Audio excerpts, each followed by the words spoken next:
नमस्ते, बहुत स्वागत। भारत एक्सप्रेस देख रहे हैं आप। मैं हूं रोहित पोखरियाल, लेकर हाजिर हूं 5 की पड़ताल। आज बात उस अयोध्या की जिसने सदियों का इंतजार देखा। आज बात उस अयोध्या की जिसने दशकों का तिरस्कार झेला। और आज बात उस अयोध्या की जिसने अपनों के हाथों ही अपनी धरती को, अपनी धरा को लहूलुहान होते देखा। मुख्यमंत्री योगी आदित्यनाथ ने आज अयोध्या की पावन धरा से हुंकार भरी। सीएम योगी ने आज बिना लाग लपेट के इतिहास का वो पन्ना पलटा। मुख्यमंत्री योगी आदित्यनाथ ने इतिहास का सबसे बड़ा हिसाब मांगा। योगी ने दो टूक कहा कि जिन्होंने अयोध्या को लहूलुहान किया, आई रिपीट, जिन्होंने अयोध्या को लहूलुहान किया वो आज हाशिए पर है, क्योंकि सनातन को दबाने वाले खुद मिट गए। लेकिन सनातन की पताका आज भी बुलंद है। उन्होंने पिछली सरकारों के लाठी तंत्र बनाम आज के रामतंत्र की तुलना भी कर दी है। उससे प्रदेश की राजनीति में उबाल आ गया है। सीधा सीधा आप समझ गए, उनके निशाने पर मुलायम सिंह यादव, समाजवादी पार्टी की सरकार, अखिलेश यादव और कांग्रेस। बिना नाम लिए उन्होंने एक एक करके प्रहार किया। लाठी तंत्र वर्सेस रामतंत्र। और यहां से इतिहास के पन्ने पलटने के बाद आने वाले भविष्य के लिए नई इबारत यानी 2027 के लिए नया चैप्टर लिखना शुरू कर दिया है। इसी पर करेंगे सीधी चर्चा, सार्थक चर्चा। जुड़ेगा बड़ा पैनल। उससे पहले रिपोर्ट। राम की नगरी अयोध्या, जहां आज उत्सव है, वैभव है और सनातन की गूंज है।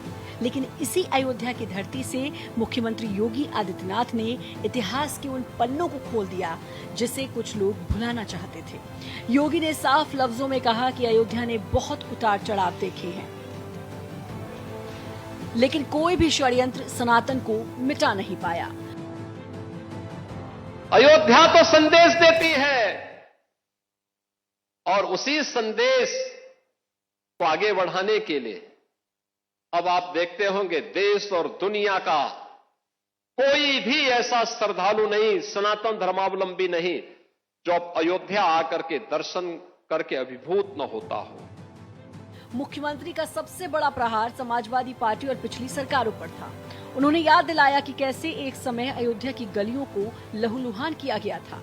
योगी ने बदलाव की लकीर खींचते हुए कहा कि अब राम का नाम लेने पर लाठी नहीं बल्कि सम्मान मिलता है। उन्होंने केंद्र की योजनाओं का जिक्र कर एक बड़ा संदेश दिया।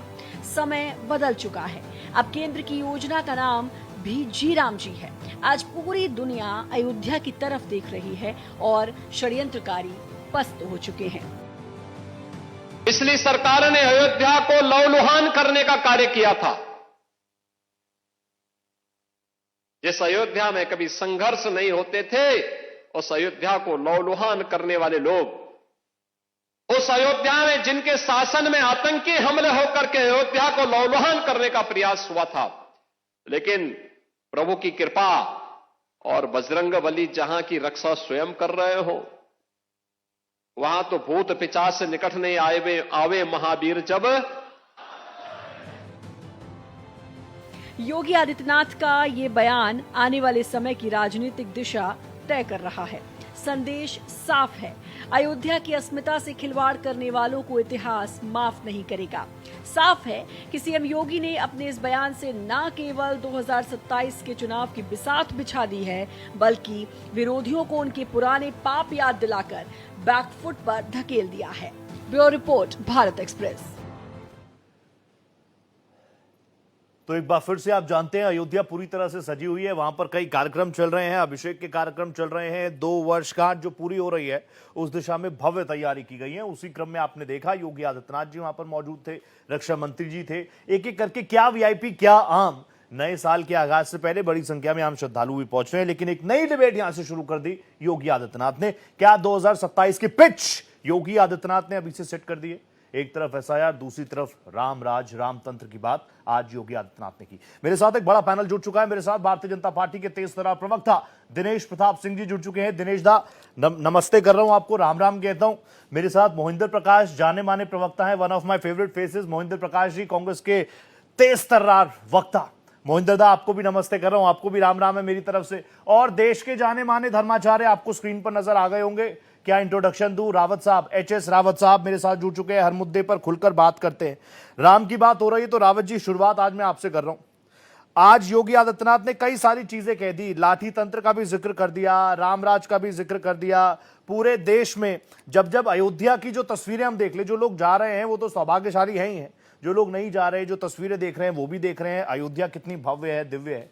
यहां से क्या योगी आदित्यनाथ 2027 का संदेश दे रहे हैं? और अगर वो ये कहते हैं, मैं एक बहुत आम बात पूछना चाह रहा हूं आपसे, अगर वो कहते हैं कि अयोध्या में विकास की बयार बह रही है, तो समाजवादी पार्टी कह रहे हैं कोई बात नहीं, सांसद तो हमारे ही हैं।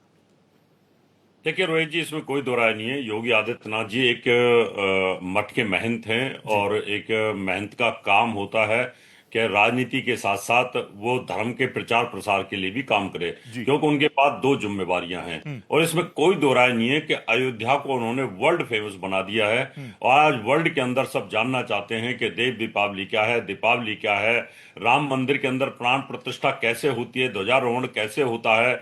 यानी एक एक चीज के मंत्रों के वैज्ञानिक रहस्य को उन्होंने उजागर कर दिया और आज पूरा वर्ल्ड इस तरफ देख रहा है, झांक रहा है कि आखिर सनातन हिंदू धर्म के अंदर ऐसी क्या चीजें हैं कि जो बड़े बड़े नेता और बड़े बड़े ब्राह्मण पंडित पुजारी जो हैं इतने बड़े बड़े मंत्रों का जाप करते हैं, इन सबको रिसर्च करने पे तुले हुए हैं। वहां के युवा रिसर्च कर रहे हैं, पीएचडी कर रहे हैं इन सब चीजों पे, तो इसमें कोई दो राय नहीं है। लेकिन हाँ, सांसद वहां उनका जरूर है, तो लेकिन उससे क्या होता है, हाँ। यानी छोटी सी खुशी उनको मिली हुई है तो क्या फर्क पड़ता है। लेकिन भगवान राम ने और योगी आदित्यनाथ जी ने ये दिखा दिया पूरे विश्व को कि अयोध्या में भगवान राम का जन्म हुआ, राम मंदिर बन के तैयार है, दूसरा जो वर्ष अब उसमें प्रवेश करने वाले हैं। तो निश्चित तौर पर पूरे विश्व में एक मैसेज गया है कि सनातन धर्म अनादिकाल है, अनादिकाल से था और अनादिकाल आगे रहेगा। तो योगी आदित्यनाथ जी को बहुत बहुत साधुवाद, बहुत बहुत धन्यवाद। उन्होंने इस मुहिम को बहुत आगे बढ़ाया और उम्मीद है कि आगे इसका निश्चित तौर पर लाभ तो भारतीय जनता पार्टी को मिलेगा और योगी आदित्यनाथ को भी निश्चित तौर पर इसमें मिलेगा, क्योंकि जो भगवान राम के लिए इतने 500 वर्षों से लोग तड़फ रहे थे उनके दर्शन करने के लिए, आज वो सब तो दिल खोल करके वोटों का भंडार निश्चित तौर पर लगाएंगे। तो रावत दा, ये फायदा कांग्रेस को नहीं मिलेगा। अभी मैं मोहिंदर जी के पास जाऊंगा, वो बताएंगे कि ताला तो अमी ने खुलवाया था। कांग्रेस को मिल सकता था, लेकिन उन्होंने वो लाभ खो दिया। जब उस समय उनको निमंत्रण दिया था राहुल गांधी को और खड़गे साहब सोनिया गांधी को, तो उन्होंने ठुकरा दिया, भगवान राम का निमंत्रण ठुकरा दिया और वो अखिलेश ने भी ठुकरा दिया और विपक्षी पार्टियों ने भी ठुकरा दिया। तो निश्चित तौर पर उसका दुष्प्रभाव हिंदुओं के अंदर एक वेदना है कि जो हिंदू कांग्रेसी हैं वो भी कहीं ना कहीं तड़फ लेके बैठे हैं कि उनके नेता जो थे वो राम मंदिर में दर्शन करने के लिए आज तक नहीं गए। इसलिए कांग्रेस को इसका भारी नुकसान और अखिलेश यादव को इसका भारी नुकसान चुकाना पड़ेगा। ठीक है, मुझे जानकारी आ रही है, दुबे जी भी जुड़ रहे हैं। दुबे जी, आपको भी नमस्ते। लेकिन मोहिंदर जी प्लीज आप आ जाइए, जल्दी से रिएक्ट कर दीजिए। मोहिंदर जी, मुझे बताइए, सीएम योगी ने जो बातें कही, ऑब्वियसली मैंने देखा जो स्थानीय नेता हैं उन्होंने तो अपनी आपत्ति व्यक्त की है कि ऐसे ऐसे शब्दों का इस्तेमाल कर रहे हैं, अच्छा नहीं है। मैं आपसे जानना चाहूंगा, सीएम योगी के बयान पर कांग्रेस को आपत्ति किस चीज पर है, भाषा पर कि इस मुद्दे के राजनीतिकरण पर, और व्हाट्स योर स्टैंड? जी रोहित जी, मैं मतलब बड़ा प्रसन्न हूँ आज। वाह। कि आज जो कांग्रेस की याद इन्हें हमेशा आती है। हाँ, मेरे धर्माचार्य दोस्त जो हैं, इन्होंने धर्म का प्रचार हिंदू धर्म का करना चाहिए भाई, क्यों नहीं करेंगे, टेलीविजन पे हो, कहीं पे भी हो।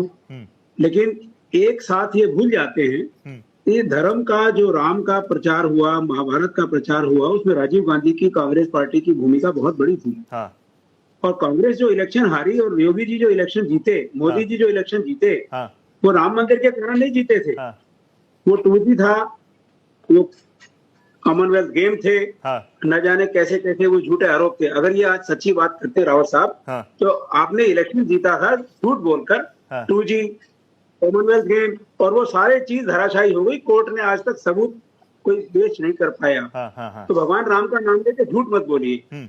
भगवान राम का नाम घर घर तक पहुंचाने में अगर आपको थोड़ी शर्म आती है सोचने में, हाँ, तो राजीव गांधी जी का नाम कभी कभी तो ले लो भाई, हाँ, पाप लगेगा आपको। हाँ, महाभारत और रामायण के माध्यम से टेलीविजन में, साउथ में भी, हाँ, मेरे को जो उस जमाने में ट्रेन रोक जाया करती थी सीरियल देखने के लिए। हाँ, तो माफ कीजिएगा धर्माचार्य जी, मैं भी ब्राह्मण हूँ और धर्म को मैं बहुत भांति समझता हूँ। हाँ, जहां तक भगवान राम का ताल्लुक है, जी। देखिए भगवान राम ने जब शासन किया ना, हाँ, तो उन्होंने राम राज्य की जो कल्पना की थी, उसमें सबसे बड़े ऊपर जो संतुलन था वो था कानून का।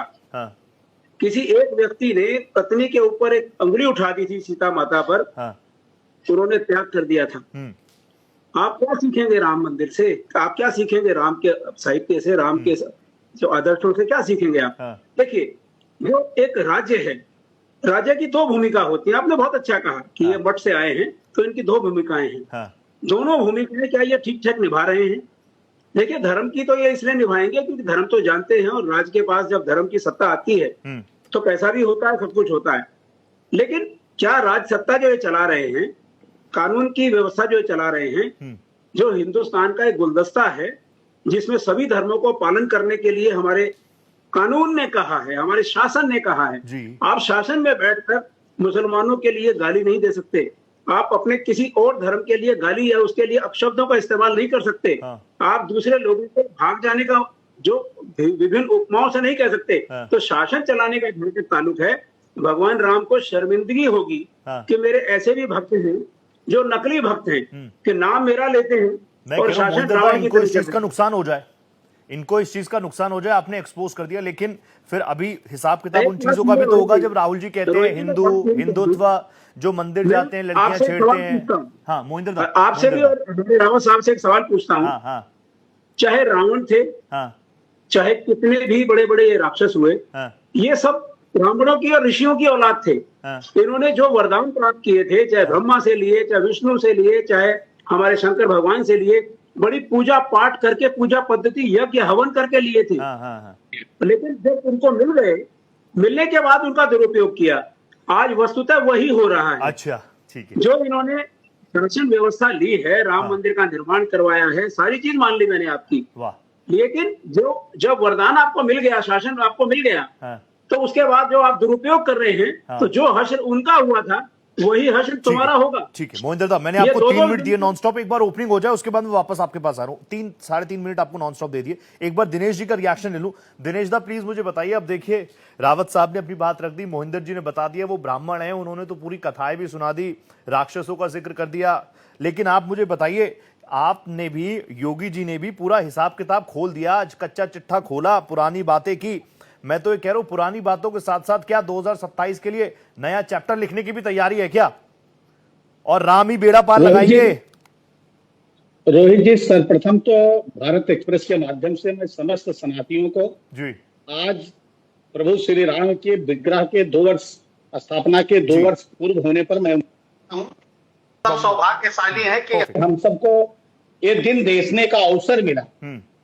कितनी पीढ़ियां जो है, कितनी पीढ़ियां निकल गई, और इस आशा और उम्मीद के साथ कि उनके जीवन में घटित हो और अयोध्या में प्रभु श्री राम का भव्य मंदिर बने और प्रभु श्री राम उसमें विराजमान हो और उनके दर्शन कर पाए। मैं इसलिए कह रहा हूँ रोहित जी कि मैं पड़ोस का रहने वाला हूँ।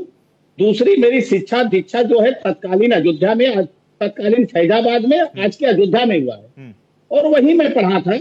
मेरी 9 से 12 तक की एजुकेशन वहीं हुई है, तो इसलिए वो जो ढांचा था उसको भी मैंने देखा था, उसके दर्शन का भी मुझे सौभाग्य प्राप्त हुआ है। प्रभु राम जब उस टेंट में गए, जिस टेंट को बदलने के लिए कांग्रेस शासन काल में सुप्रीम कोर्ट से अनुमति मांगी जाती थी कि टेंट टपक रहा है श्री राम जी के विग्रह के ऊपर, इसको बदलने की अनुमति दीजिए, तो उसको भी देखने का सौभाग्य प्राप्त हुआ था। और बाद में जब अस्थायी मंदिर में प्रभु श्री राम स्थापित हुए, उसको भी देखने का अवसर मिला था। और आज जब राम लला अपने भव्य दिव्य स्वरूप में, आज प्रभु राम जी का वहां भव्य मंदिर बना है, तो आज उसको भी देखने का अवसर मिल रहा है। मुझे लगता है कहीं ना कहीं हम जो लोग हैं, सबका पूर्व जन्मों का कोई ऐसा कर्म है कि हमको यह अवसर मिल रहा है। नंबर 1। दूसरी बात, आज जो जिसकी बात अभी चर्चा कर रहे थे, मैं बड़े ध्यान से सुन रहा था कि कांग्रेस पार्टी इसको समझ ही नहीं पाती है कि कैसे, किस रूप में इसको देखें। लेकिन आज देश का नैरेटिव बदला हुआ है जी। आज देश के जनमानस का विचार दृष्टिकोण बदला हुआ है। आज 31 दिसंबर है। लोग हिंदुस्तान में या हिंदुस्तान के बाहर भी जो लोग आते थे, नए साल मनाने के लिए जो कैलेंडर ईयर है, लोग कहां उन्मुख होते थे। आज भारतवर्ष में आप उत्तर प्रदेश में अगर देख लीजिए तो सारे शहरों को, ऐसे शहरों को, चाहे वो अयोध्या हो, काशी हो, चाहे वो मथुरा हो, चाहे वो विंध्याचल हो, वहां निवेदन करना पड़ रहा है कि आप 5 तारीख के बाद आइए। ये स्थिति है। जनमानस का हम यही कह रहे हैं, सभी जो है आज चाहते हैं कि अपने प्रभु राम के उस विग्रह का दर्शन कर लें, श्री कृष्ण का दर्शन कर लें, ठीक, प्रभु काशी में जाकर भोलेनाथ का दर्शन कर लें। लेकिन यही कांग्रेस के शासन में, यही समाजवादी पार्टी के शासनकाल में क्या होता था, जिसका जिक्र माननीय योगी आदित्यनाथ जी ने किया। उनके शासनकाल में क्या मिलता था? लाठियां मिलती थी। उनके शासन में क्या होता, मुझे याद है, मैं अयोध्या में रहता था, मैं हॉस्टल में रहता था। दुबे जी, हमने कर्फ्यू के दंड को झेला है अयोध्या में। कैसी बात आप कर रहे हैं? कह रहे हैं कि हमारे शासन में क्यों पीछे हट गए? आपने ताला खुलवाया, आपके शासनकाल में खुला। जी कह रहे हैं, आप देखते हैं कि किस अवसर पर हमको करना है, किस अवसर पर हमको नहीं करना है। सही बात है। कब हमको राजनीतिक रूप से इसका दिनेश जी, लाभ आपका लेना ओपनिंग आ गया, है। थोड़ा ना ऑडियो में ग्लिच आ रहा है, मैं उसको ठीक करा रहा हूं। दुबे जी का एक रिएक्शन ले लूं, हालांकि आपका ओपनिंग आ गया है। दुबे जी प्लीज आप मुझे बताइए, सीएम योगी आज याद कर रहे हैं लाठी तंत्र को, गोलीबारी को, गोली कांड को, जिस पर आपने कभी अपना सीना चौड़ा भी किया। फिर मैं झूठ नहीं बोलूंगा, उस घटनाक्रम को मुलायम सिंह जी ने भी, पार्टी के बड़े बड़े नेताओं ने दुखद भी बताया, बहुत सारी चीजें रही, लेकिन एक तमगा सा आपके ऊपर लग गया। आपको लग रहा है लाठी तंत्र का जो जिक्र किया, जो भी दिनेश दा ने भी किया, योगी आदित्यनाथ जी ने भी किया, ये सीधा सीधा स्वर्गीय मुलायम सिंह जी पर प्रहार है, हमला है? देखिए रोहित जी, आज कोई भी सरकार हो, चाहे केंद्र सरकार हो या राज्य सरकारें हो, आप भी जानते हैं, हम भी जानते हैं, सब लोग जानते हैं कि आदेश किसका होता है। तंत्र ज्यादातर जो सरकारी अफसर होते हैं, चीफ सेक्रेटरी वगैरह लेवल के अधिकारी हैं, वही लोग ये सब तंत्र चलाते हैं। और निश्चित तौर पर एक अच्छा प्रशासक होगा, अच्छा प्रशासक होगा और शासक होगा तो एक मिलके और अपने डिसीजन से भी चलती। ठीक है। लेकिन आज मुझे बड़ा आश्चर्य है इस बात का कि जिस आदमी ने ऑर्डर दिया था, जिस आदमी ने ऑर्डर दिया था, ब्यूरोक्रेट जो है, वो आज उसी राम तीर्थ का चेयरमैन है, मेंबर है। आप सोचिए यार, ये मैं नहीं कह रहा हूँ, ये उस व्यक्ति ने खुद मीडिया में बोला है। ये खुद मीडिया में बोला है। ये मेरा कोई बना बनाया नहीं, मेरे तरफ से कोई वो नहीं, मॉडिफाई नहीं है, ये उस व्यक्ति ने कहा। लेकिन खैर जो हुआ ठीक है। उस समय की जो व्यवस्था थी, उस व्यवस्था में जो उसको मेंटेन करने के लिए, लॉ एंड ऑर्डर मेंटेन करने के लिए जो भी किया गया, लेकिन सबसे बड़ी बात, क्या एक ही राम मंदिर के कारण जो लाखों हिंदुस्तान में और उत्तर प्रदेश में मंदिर हैं, कभी उनकी भी दुर्दशा देख लेते बाहर निकल के।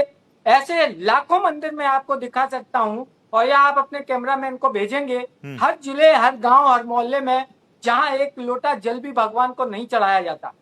आप जब सनातन की बात करते हैं तो सनातन के आप भी इस बात के शायद गवाह हैं कि मैंने, चाहे हिंदू, मुस्लिम, सिख, ईसाई कोई भी बैठा हो, मैंने हमेशा कहा है कि हिंदुस्तान का रहने वाला हमेशा सनातनी होगा।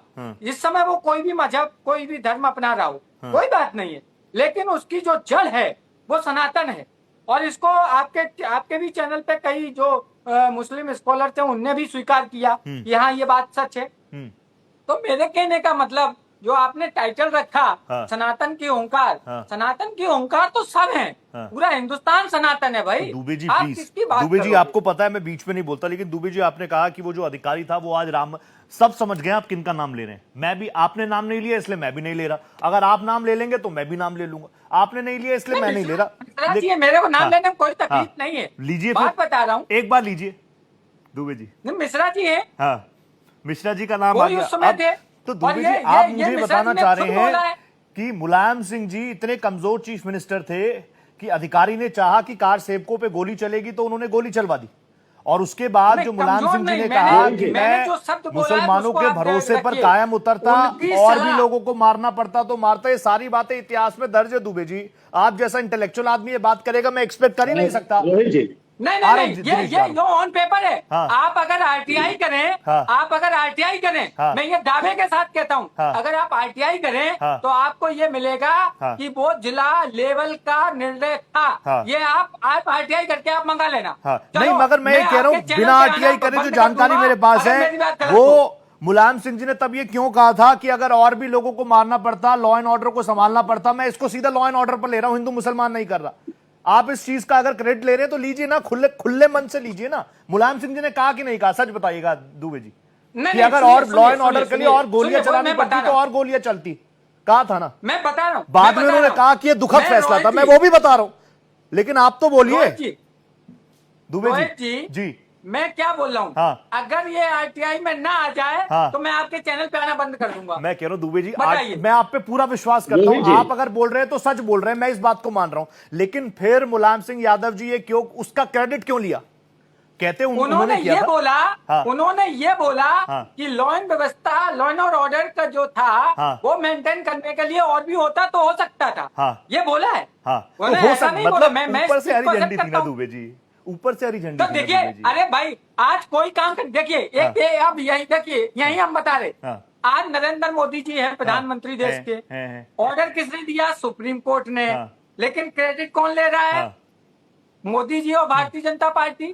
लेकिन दा आप ही तो पूछते थे उनसे, दादा आप नहीं पूछते थे तारीख नहीं बताएंगे? मोहिंदर दा आपके पास भी आऊंगा, तारीख नहीं बताएंगे, तारीख नहीं बताएंगे, ये आप पूछते थे कि नहीं पूछते थे? सच है ना दिनेश जी, दिनेश जी छोटा सा रिएक्शन फिर रावत जी आपके पास। देखिए दिनेश जी और समाजवादी पार्टी के साथ अभी दुबे जी जो कह रहे हैं उसमें दिक्कत इनको क्या है कि मीठा मीठा जब कड़वा कड़वा फूल। आप मुझे बताइए, यहाँ पर बैठे हुए जितने चर्चा में बैठे हुए लोग हैं उनको समाजवादी पार्टी के दुबे जी सबको आप मूर्ख समझते हैं क्या? जो रोहित जी कह रहे हैं कि अगर कोई आदेश निकलता है,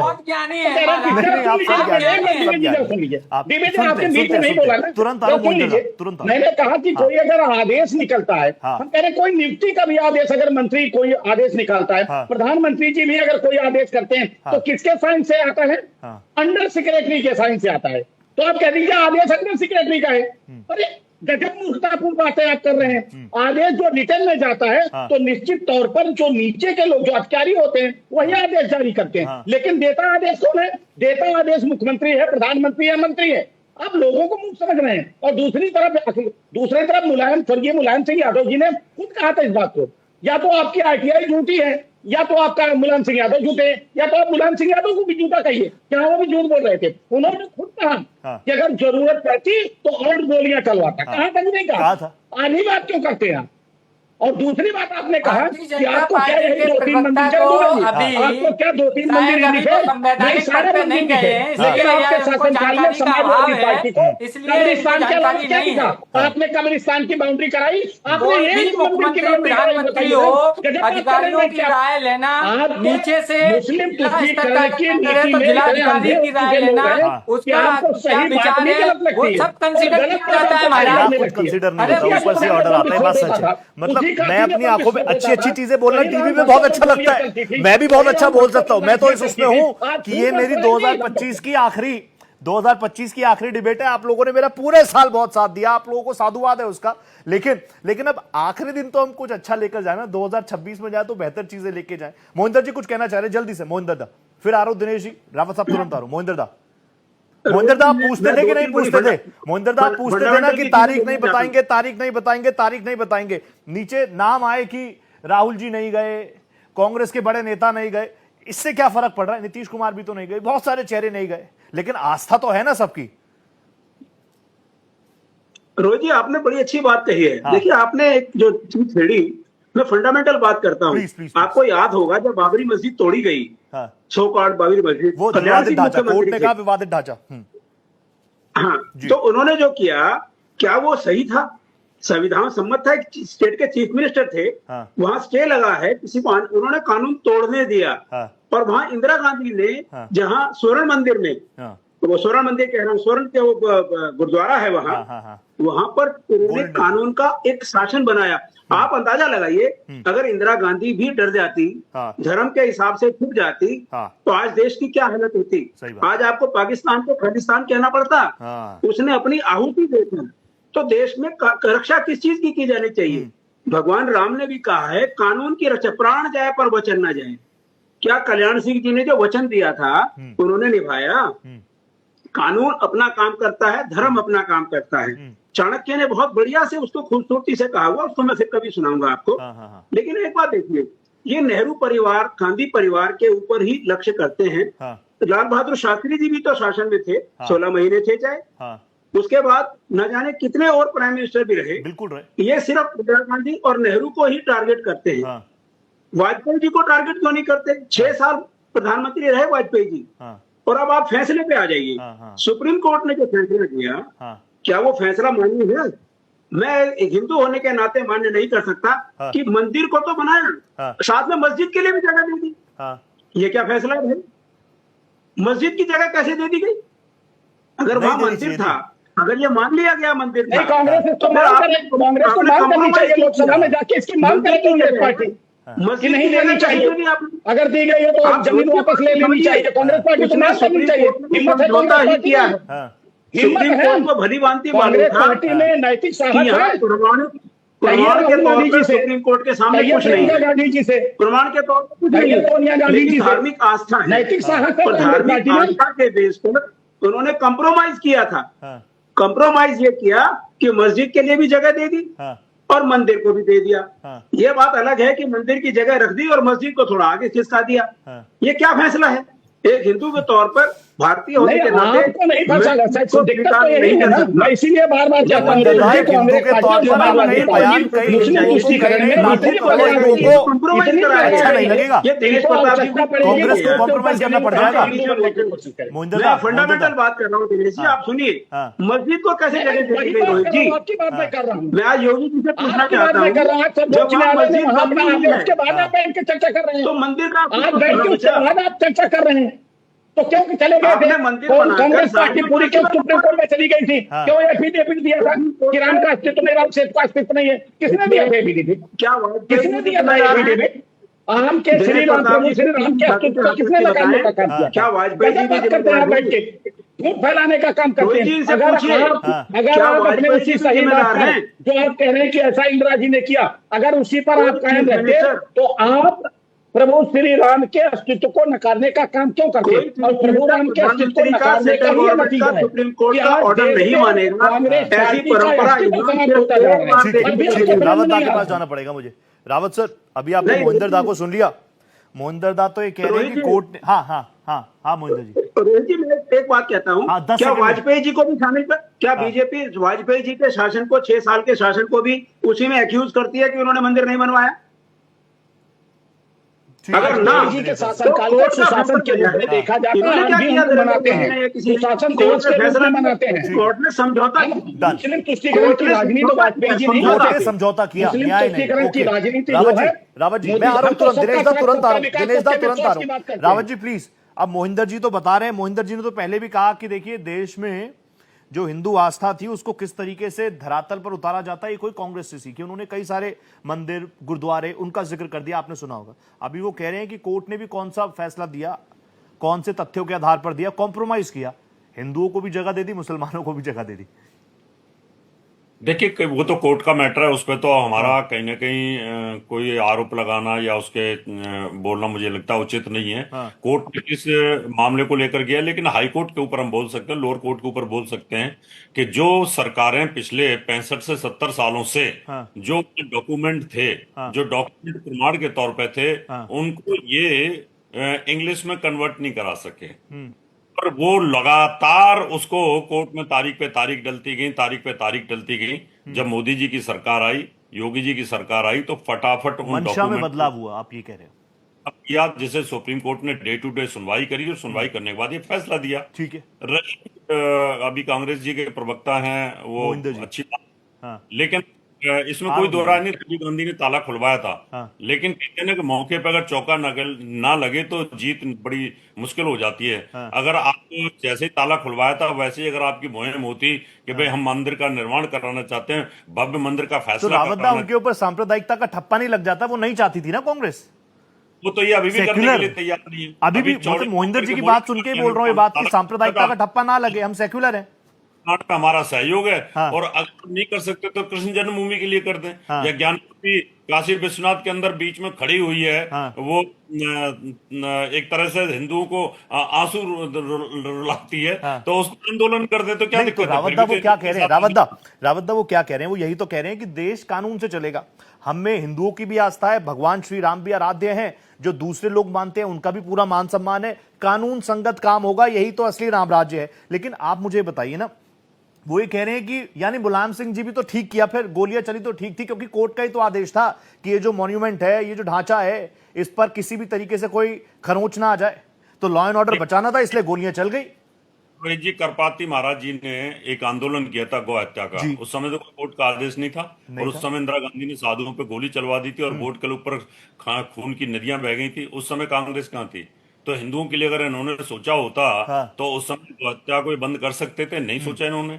किस प्रकार से आपने 84 कांड देखा है, क्या क्या हाल हुआ था। और दूसरी चीज मैं और पूछना चाहता हूँ, जब इन्होंने नसबंदी की शुरुआत करी थी तो मुसलमानों को साइड पे कर दिया, हिंदू की नसबंदी कर दी। तो इसका मतलब हिंदू के साथ तो बहुत बुरा व्यवहार किया इन लोगों ने, और स्वयं तीसरे दर्जे पे डाल के रखा अपनी वोट बैंक की राजनीति के लिए। यानी उनका बोर्ड बना दिया, मुसलमानों का बोर्ड बना दिया, हिंदुओं के लिए नेहरू जी टालते चले गए। तो जिम्मेवारी तो रही है ना कहने कि आपने हिंदू को एक सोचा गुलाम है, तो आपकी बात मानते रहेंगे, आपको जिताते रहें क्यों। तो यही सोच करके आपने हिंदू के साथ में तीसरे दर्जे का जो व्यवहार रखा, उनके मंदिरों को जीर्णोद्धार नहीं होने दिया, उनकी अपनी मान्यताएं नहीं उनकी होने दी। तो जगह जगह पर जो हिंदुओं के साथ शोषण हुआ, उस समय आप तिलक लगा के जाने में दिक्कत आती थी, कलावा बांधने में दिक्कत आती थी। तुरंत आ रहा हूं, 40 सेकंड दूंगा होगा।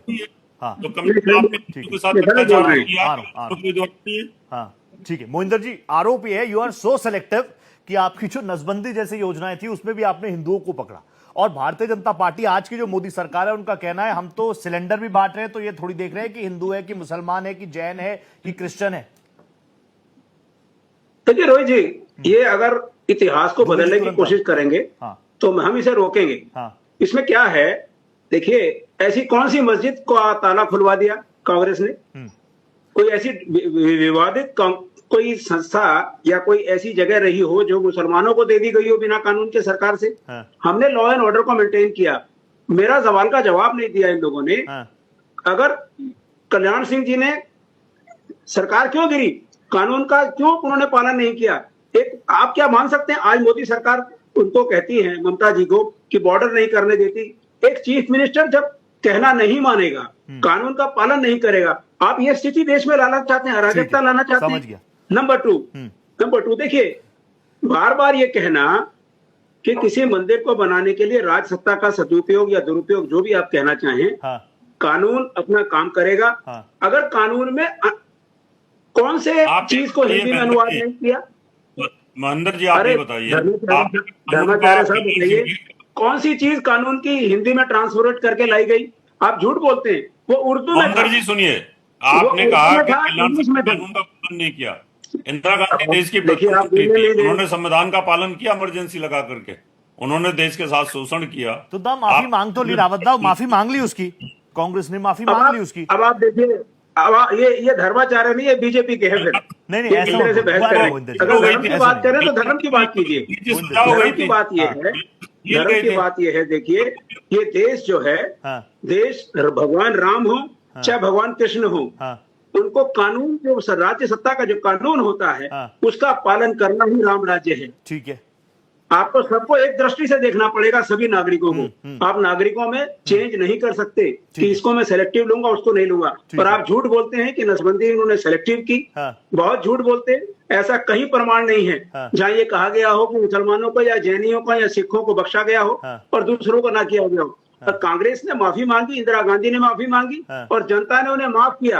आप बोलने वाले रावत जी कौन होते हैं? क्या आप धर्माचार्यों से नहीं मिलती थी इंदिरा गांधी? नागरिक भी तो क्या लोकतंत्र में नागरिक की जनता ही जनार्दन है दादा। क्या जन्माष्टमी नहीं मनती थी? आप कैसी बात कर रहे हैं? ऐसा कौन सा हिंदू कार्य है जो कांग्रेस शासन में नहीं होता था? ठीक है, एक राम को लेकर के वो तो न्यायालय में था। पीएम हाउस में आप बताइए कब नवरात्रे मनाए गए पीएम हाउस में?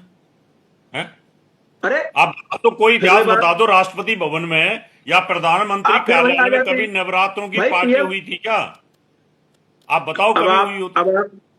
अरे भाई, उस समय टेलीविजन नहीं था, टेलीविजन आज है।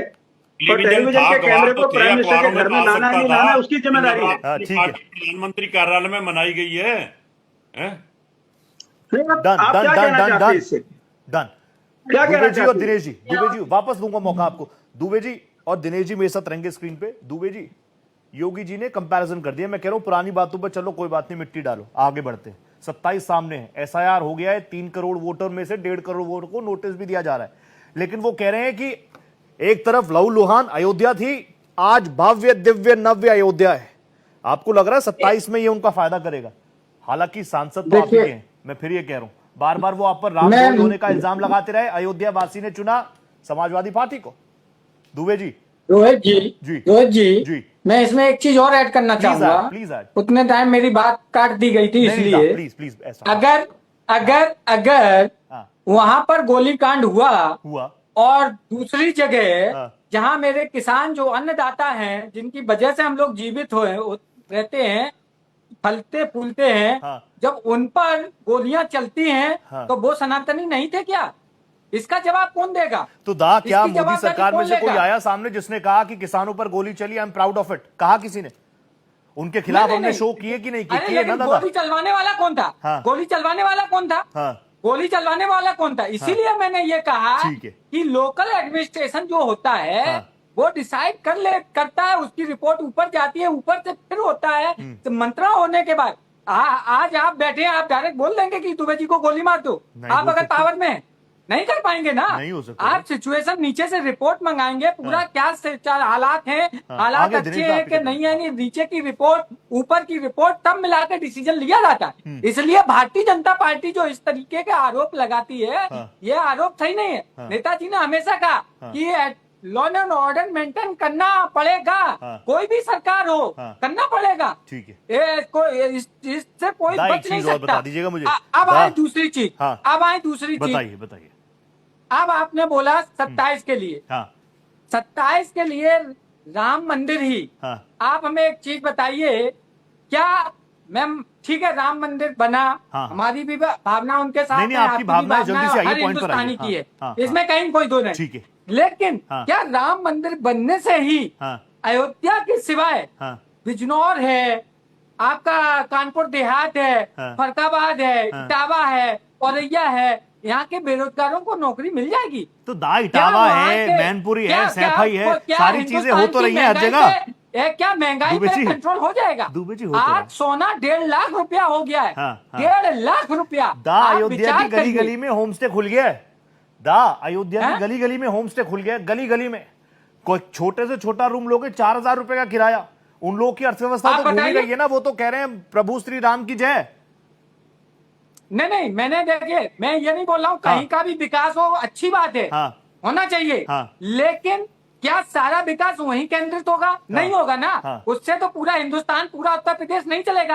आज आप जिस जगह के हैं, उत्तराखंड में जहाँ के भी होंगे, क्या आपके यहाँ विकास हो गया? नहीं हुआ होगा। क्या मैं कहने का मतलब ये है कि जब आप राम राज्य की कल्पना करते हैं, राम राज्य की बात करते हैं, तो आपको सिर्फ अयोध्या ही नहीं, अयोध्या से जुड़े हुए जितने भी क्षेत्र हैं, उन सबका आपको विचार करना पड़ेगा। वो मिल की बात भी कर ही रहे हैं, रोजगार की बात कर ही रहे हैं, वो कह रहे हैं चौथी बड़ी अर्थव्यवस्था देश को बना दी है। ये सारी चीजें नहीं हो रही दुबे जी। बहुत अच्छी दिनेश जी जल्दी से, दिनेश जी मुझे ब्रेक पर भी जाना जल्दी से। रोहित जी, मुझे तो जब समाजवादी पार्टी के नेता इस तरह के सवाल खड़ा करते हैं विकास के मुद्दे पर, समाजवादी पार्टी के शासन काल में सैफई के अलावा कहीं इनको कोई दूसरा जिला दिखता था? कह रहे हैं सिर्फ अयोध्या दिख रहा है, अयोध्या दिख रहा है, अयोध्या दिख रहा है, अयोध्या। आपके बीच में दुबे जी चाहता तो मैं भी बोल सकता था ना, अगर आपने सवाल उठाया तो आपको हिम्मत होना चाहिए सवाल के जवाब देने की। मैं भी अपने बीच में बोल सकता था, मैं भी अपने बीच में बोल सकता था। नहीं है तुम्हारी हिम्मत। सवाल उठाया आपकी अगर हिम्मत है तो आप कसम सैफई चलो बताइए एक्सप्रेस वे नहीं जाएंगे। अगर हिम्मत है, ये गलत अगर हिम्मत है तो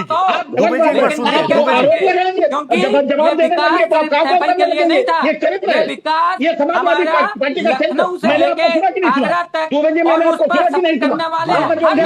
आज काशी देख लीजिए, आज मिर्जापुर देख लीजिए, अच्छे नोट पे खत्म करना चाहता हूं एक एक करके। योजनाएं नहीं, सुन लीजिए जी रोहित जी, मैं ये कह रहा हूँ, ये लोग बोल रहे हैं जहां पर 4 जिलों में बिजली आती थी 18 से 24 घंटे, बाकी जिले खाली। इनके मुख्यमंत्री तो नोएडा में जहां आपका स्टूडियो है वहां जाने की हिम्मत नहीं करते थे कि रात कुर्सी चली जाएगी। बिजनौर की इन्होंने बात की थी, बिजनौर में रात विश्राम नहीं करते थे कि रात विश्राम करेंगे तो कुर्सी चली जाएगी। ये लोग गलत हो जाएगा, मुझ पर भी बहस होने के इल्जाम लग जाएंगे कि मैं आपको बोलने दे रहा हूं। एक बार दुबे जी प्लीज एक छोटा सा ब्रेक ले लेता हूं। दुबे जी नहीं, दुबे जी एक करके। दिनेश दा आप मुझे बताइए, अब योगी जी ने तो यह भी साफ कर दिया ना कि जो सनातन को दबाने निकले थे वो खुद मिट गए हैं, यानी सेकुलर राजनीति के दिन लद गए अब। निश्चित तौर पर, और मैं सिर्फ निवेदन ये करना चाहता हूँ रोहित जी कि मुस्लिम तुष्टीकरण में ये विपक्षी पार्टियां, चाहे वो समाजवादी पार्टी हो चाहे वो कांग्रेस पार्टी जी, इतनी अंधी हो चुकी हैं उस वोट बैंक की राजनीति में, ये सनातन को गाली देने से भी नहीं चूक रहे। भी चर्चा कर रहे थे कांग्रेस के साथ, देखिए उनकी जहां सरकार है किस तरह की बातें की जाती है सनातन के खिलाफ। कोई सनातन को कीड़ा कहता है, कोई कहता है आउट ऑफ डेटेड हो चुके हैं, लेकिन यही सनातनी इनको आउट ऑफ डेटेड कर चुके हैं। एक एक करके जो है राज्यों से साफ होते चले जा रहे हैं, अभी तक इनको समझ में नहीं आ रहा। और यही नहीं, समाजवादी पार्टी के अभी हमारे दुबे जी कह रहे थे, ऑलरेडी अखिलेश यादव जी के धर्म पत्नी के ऊपर किस तरह की टिप्पणी कर गई थी। एक सनातनी होने के नाते मुझे आज भी अफसोस है, लेकिन उनके नेता, न पूरी समाजवादी पार्टी, न कांग्रेस पार्टी अपनी जबान तक नहीं खोल पाई कि उसमें कम से कम उनकी प्रतिक्रिया व्यक्त कर पाते।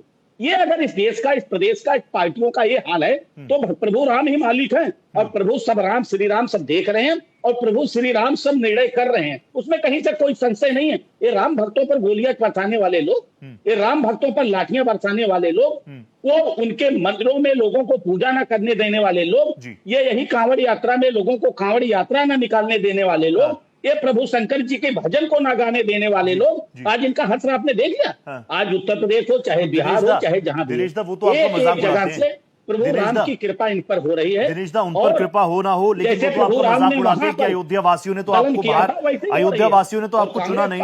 दिनेश दा, इस पर जवाब दो ना मुझे। आ रहा हूं मोहिंदर, बताने की जरूरत नहीं पड़ती है। दिनेश दा, यहाँ पर जो जनेऊ धारण करते हैं ना, कई लोग धारण किए यहाँ भी, वो अंदर धारण करते हैं, कोर्ट के ऊपर नहीं कोई धारण करता है दिखाने के लिए।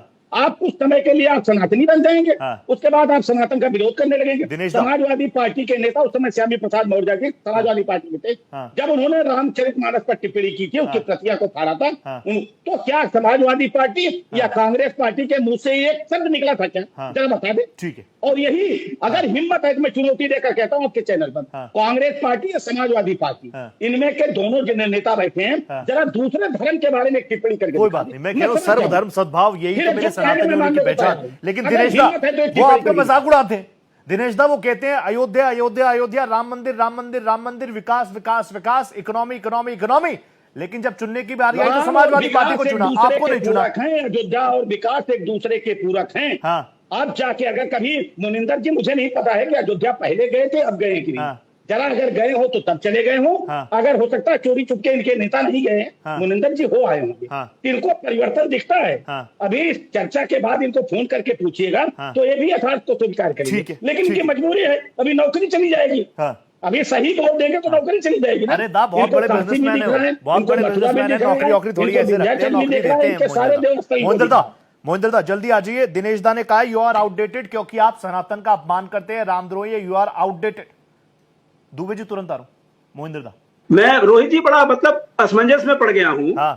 ये मतलब मुस्लिम को तो मुस्लिम मानते ही हैं, जो हिंदू इनका साथ नहीं देता, जो इनको वोट नहीं देता, ये उसे भी मुस्लिम करार देते हैं, देशद्रोही पाकिस्तानी करार। खैर मैं आपसे इनसे बहस नहीं करना चाहता। सनातन का मतलब ही नहीं जी, वो तो कम से कम दूसरे धर्म के मानने वाले लोग हैं, वो चलिए हम सनातन धर्म नहीं मानते, लेकिन कम से कम जो सनातनी बैठे हैं दो लोग यहाँ पर, बात नहीं बनेगी।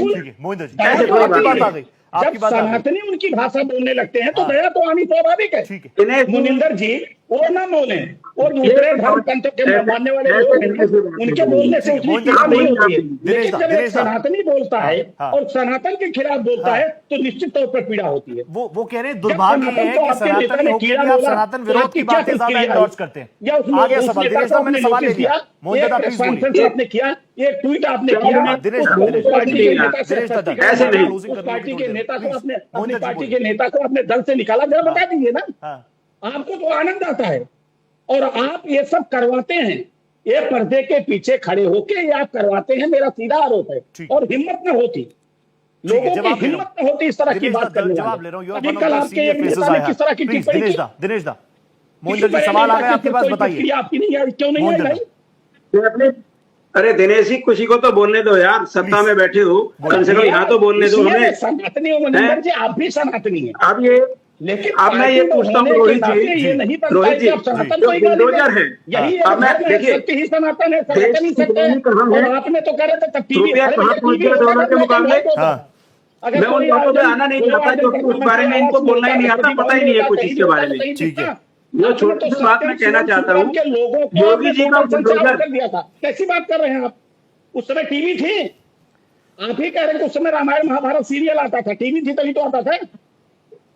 लेकिन कहीं नवरात्रों में कभी प्रधानमंत्री हाउस में नहीं देखा किसी ने, पता नहीं उसको उस समय आप टीवी को दिनेश दा आपकी आवाज आ गई। दिनेश दा आपकी बात मैंने नोट कर ली। मोहिंदर जी, जो जनता कम से कम विश्वास मैं आपसे पूछ रहा हूँ रोहित जी, ये तो गलत बात है, ये दिनेश जी बोलने नहीं देते, आप जबरदस्ती ऐसा बोल, किसी को समझ में नहीं आएगा ना सर। बोलिए। हम क्या बोल रहे हैं समझ में नहीं आएगा। नाराज हो जाएंगे, आपके पार्टी के लोग सही बोल देते हैं, दिग्विजय जी सही बोल देंगे तो आप उनसे नाराज हो जाएंगे। दिनेश जी कहाँ बातें कर रहे हैं आप यार? आप थोड़ा समझदार आदमी को बुलाए कीजिए। ये आदमी समझदार नहीं है, मेरे को लगता है। दूसरा गैर सनातनी बैठता तो शायद मुझे पीड़ा ना होती। अरे हो सकते हैं हम, आप अलग अलग पार्टियों में हो सकते हैं, हम आप अलग अलग पार्टियों के कार्यकर्ता हो सकते हैं, लेकिन उसके पहले तो सनातनी है ना। कम से कम सत्य को, मोहिंदर जी इतना निवेदन है कि सत्य को स्वीकार करना सीखिए। अब मेरा निवेदन स्वीकार करें सर। मोहिंदर जी बोलिए। मोहिंदर जी मेरे को क्लोज करना है, आप तो समझिए मेरी बात। दिनेश दा प्लीज, दिनेश दा ये कोई तरीका थोड़ी होता है। Dinesh da I got your point sir. Mohinder ji देखिए जनाब, मैं ये कहना चाहता हूँ इकोनॉमिक फ्रंट के ऊपर जहाँ शासन व्यवस्था को काम करना चाहिए, लोगों के लिए जहाँ काम होता है, ठीक है, रुपया कहाँ पहुंच गया? आज 100 रुपीज पर डॉलर। आज मोदी जी के शब्द याद कीजिए, क्या कहा था उन्होंने मनमोहन सिंह जी के बारे में कि जिस देश का रुपया गिरता है उसका प्रधानमंत्री का वो गिरता है। आज उनका कहाँ गिर गया? देखिए ये उस तरह की 50 बातें हैं जो मैं यहाँ अभी समय नहीं है। इकोनॉमिक फ्रंट पे किसी दिन बात करेंगे तो बीजेपी के किसी अच्छे आदमी को बुलाइएगा। अब बात आती है अच्छा, मुझे अयोध्या में विकास हुआ कि नहीं? रावत साहब मोहिंदर जी ये तो बता दो। मोहिंदर जी या तो एक्सपोज कर दो या बता दो। ये सिर्फ आपको इवेंट मैनेजमेंट लगता है कि वाकई अयोध्या में विकास हुआ है? अयोध्या पर फिक्स रहते हैं मोहिंदर बात सुनिए सर। देखिए अयोध्या में जो विकास हुआ है वो देश के जितने भी बड़े बड़े उद्योगपति हैं या पैसे वाले हैं, उन्होंने वहाँ किस तरह जमीनें खरीदी गई है और वहाँ की जनता चले जाते तो जवाब जो धोखा उनके साथ हुआ। आप सब लोग मेरे अपने। मैं उत्तराखंड, अभी दुबे जी ने कहा उत्तराखंड से ताल्लुक रखते रहो। हाँ मैं उत्तराखंड से ताल्लुक रखता हूँ। मेरा ससुराल अयोध्या में हर 3 महीने 4 महीने को जाना पड़ता है। जिन गलियों में पहले कुछ नहीं था, आज हर गली में होम स्टे, मेरे अपने रिश्तेदारों के होम स्टे। कभी जाना हो तो बताइएगा, साथ में एंजॉय करेंगे, प्रभु राम की महिमा को वहां पर फील करेंगे। दुबे जी प्लीज आप आ जाइए और मेरे साथ रहेंगे आप। रावत साहब, दुबे जी जल्दी से मुझे बता दीजिए, अब कंक्लूड कर दीजिए शो। बताइए क्या पूछना है, बताइए। दुबे जी मैं कह रहा हूं इकोनॉमी घूम रही है, वो कह रहे हैं राम का विरोध करते करते रावत जी ने इतनी अच्छी टिप आपको दे दी, आप कृष्ण की बात कर दीजिए ना, यदुवंशी हैं। नहीं तो मैं मेरी पार्टी का भी मानना है, चाहे वो कृष्ण की मथुरा का मुद्दा हो या बनारस का मुद्दा हो, कोर्ट जो बोलेगा हम स्वीकार करेंगे। ठीक है, इसमें हमें कहीं कोई दो राय नहीं है। दास स्वीकार ही करेंगे। आप लोग प्रतिनिधि हैं, आप लोगों को आगे बढ़ना है, झंडा आपको पकड़ना है, पीछे पीछे जनता आएगी, कारवा बनेगा, जुड़ेगा। नहीं आप, अरे रोहित जी आप कमाल का देखिए। आप देखिए, इन्होंने मोदी जी के चक्कर में वाजपेयी जी को निकम्मा साबित कर दिया। अरे ऐसा मत बोलिए। 6 साल मिले थे ना, मतलब कुछ किया ही नहीं है। यही हो गया ना कि मोदी जी ने किया है, बस मोदी जी ने किया है। अरे भैया, या तो ये कहें कि ये सुप्रीम कोर्ट का आदेश था, मोदी जी ने उसको फॉलो किया, या तो ये सरकार का भी तो रुख होता है, सरकार का भी तो रुख होता है, वो इसी चीज पे तो पीछे पड़ रहे। रावत दा प्लीज कंक्लूड कर दिए। रावत दा, आपको विश्वास हुआ? दुबे जी कह रहे हैं कृष्ण के लिए हम आगे बढ़ेंगे, मथुरा में जन्मभूमि के लिए आगे बढ़ेंगे, आपको विश्वास है? नहीं है? यदुवंशी है भाई, अखिलेश यादव खुद कहते हैं श्री कृष्ण उनके ख्वाबों में आते हैं। रावत जी बोलेंगे, बाकी सब बंद। रावत जी, ये मैं तो सिर्फ कुमार जी से ये कहना चाहूंगा, ये मथुरा का आंदोलन तो नहीं कर सकते, ज्ञान वापी का वहां भी नहीं कर सकते, क्यों? वहां की तो इन्होंने परिक्रमा भी बंद कर दी थी। अरे वहां जो एक बार पूजा होती थी ना ज्ञान वापी के अंदर, श्रृंगार गौरी की, वो भी इन्होंने बंद कर दी थी। तो उसका आंदोलन तो क्या करेंगे। लेकिन मैं कहना चाहता हूँ अखिलेश यादव जी एक बार दर्शन करने चले जाएं तो अभी काफी रिलीफ मिलेगा। लेकिन ये वहां भी नहीं जा सकते। इनको पता है कि मुलायम सिंह यादव जी ने ये कहा था कि अगर मैं भक्तों पे गोली ना चलाता कार सेवकों पर तो मेरा मुसलमान वोट बैंक नाराज हो जाता। ये बात है, ठीक है। तो मजबूरी थी उन पे गोली चलाना। तो इनकी मजबूरी है दर्शन ना करने। लेकिन रावत आज होल एंड सोल, आज ये 2025 की मेरी लास्ट डिबेट है ना 5 की पड़ताल। आगे भी जुड़ेंगे हम लोग, लेकिन इस साल की आखिरी है। सबसे पहले तो आप सभी को तहे दिल से शुक्रिया। पूरे साल आप लोग मेरे साथ जुड़ते हैं तो ऐसे मुद्दों पर हम जनता की नब्ज पकड़ने का प्रयास करते हैं। दिनेश दा बहुत बहुत धन्यवाद, आप जुड़े। राम राम के साथ ही आज क्लोजिंग करूंगा। मोहिंदर दा बहुत बहुत धन्यवाद, आपको भी राम राम। दुबे जी बहुत बहुत धन्यवाद, और रावत साहब आपको नमन नमस्ते दा। तो 5 की पड़ताल में आज का निष्कर्ष सिर्फ इतना ही है, होई सोई जो राम रखी राचा। नमस्कार।